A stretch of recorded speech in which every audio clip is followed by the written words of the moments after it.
জনগণের মতামত জানানোর সবচেয়ে গণতান্ত্রিক উপায় হলো নির্বাচন। এখন আপনি যেটা বললেন যে যদি এরা না দেয়, এটা তো আসলে কিরকম হয়ে গেল না? বিএনপি তো চাইলেই পারতো এই জাতীয় সরকারে অংশগ্রহণ করার জন্য। বিএনপি কিন্তু সে অফার ছিল। এই অফার শুধু এখন না, আওয়ামী লীগ যখন 14 সালে নির্বাচন করে তখনও একটা সরকার করতে চাইছিল বিএনপিকে নিয়ে।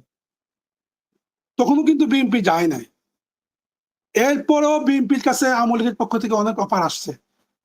বিএনপি যদি ক্ষমতার প্রতি লালায়িত থাকতো, বিএনপি আওয়ামী লীগের অনেক অফার ফিরিয়ে দিয়েছে। বিএনপি স্বৈরাচার এরশাদের অনেক অফার ফিরিয়ে দিয়েছে। স্বৈরাচারের সাথে এরশাদের সাথে আপোষ করে নাই।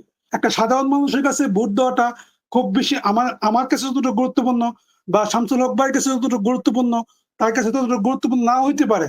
তার কাছে মনে হইতে পারে যে ইউনূস সরকার 5 বছর 7 বছর 10 বছর আজীবন থাকলে খুব ভালো।